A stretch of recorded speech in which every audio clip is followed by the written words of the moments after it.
बिस्मिल्लाहिर्रहमानिर्रहीम। फ़न अफ़साना शनासी। अफ़साना नंबर 43। मई दादा असद मोहम्मद ख़ान।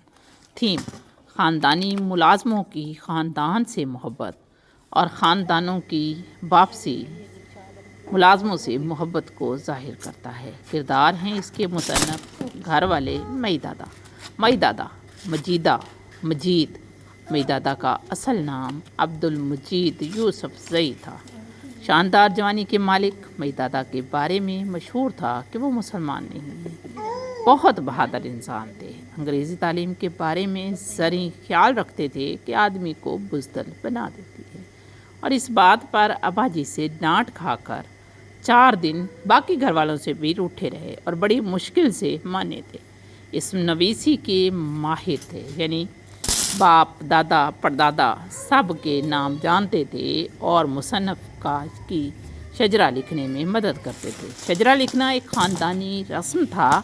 मुसन्नफ़ के ख़ानदान में हर नया बच्चा अपने ख़ानदान का शजरा लिखता था, और मई दादा एक माहिर पश्तूनियात की तरह बच्चों को बलोची ज़ुबान से मोहब्बत की कहानियाँ सुनाते। इसके अलावा शजरा लिखने में मदद फ़राहम करते, क्योंकि शजरा उनके दिल पर कुंदा था।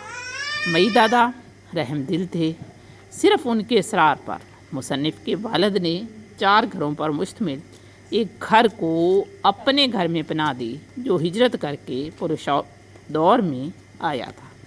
मई दादा को अपने ज़ीनिए से भी बड़ी मोहब्बत थी, जिसका लाइसेंस बड़ी सिफारिशों के बाद 12 आने में बना था।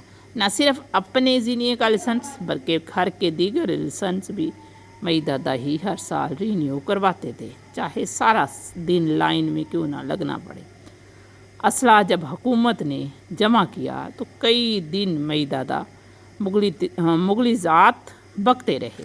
यानी मई दादा से घर वालों की मोहब्बत का ये आलम था कि जब असला जमा करवाते हुए उनकी लड़ाई हो गई और वो गिरफ़्तार हुए, तो अम्मा घर से बुर्का पहनकर अपने भाई की बैठक में पहुंच गई, जो कि पुलिस में काम करते थे, और जब तक मई दादा वापस न आए वहीं बैठी रही। मई दादा ने एक दफ़ा नए दामाद को ख़ानदान के रोब दाब और दबदबे की इतनी कहानियाँ सुनाई कि वो डर ही गया। तो अब्बा जान ने पहली दफ़ा नाराज़ होकर उनकी कोठरी अलग कर दी। हालांकि इन दिनों वो बीमार भी थे। बीमारी में ज़्यादा तकलीफ़ और मई दादा की तड़प देखकर अब्बा ने उन्हें वापस घर मुंतकिल कर दिया और उनकी देखभाल जमरात के सुपुर्द कर दी, जो एक मुलाजमा थी और मई दादा को पसंद करती थी। वो कमाल ख्याल रखती।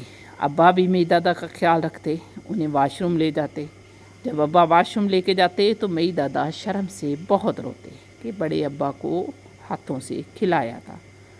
उनके मरने के बाद एक दिन मुसन्नफ़ ने अब्बा से पूछा कि वो मुसलमान थे कि ईसाई। वो बहुत देर खामोश खड़े रहे, फिर आहिस्ता से बोले, वो कोई भी थे, तुम्हें एक बात याद रखनी चाहिए, वो तुमसे मोहब्बत करते थे और चाहते थे कि तुम अपने दादाओं और परदादों की तरह इज़्ज़त के साथ जीना सीख जाओ। समझे? जाओ अब खेलो। फिर वो जाते जाते गुस्से से पलट पड़े और कहा, और सुनो, कौन खबीस कहता है कि वो मुसलमान नहीं थे? कौन कहता है पठान नहीं थे?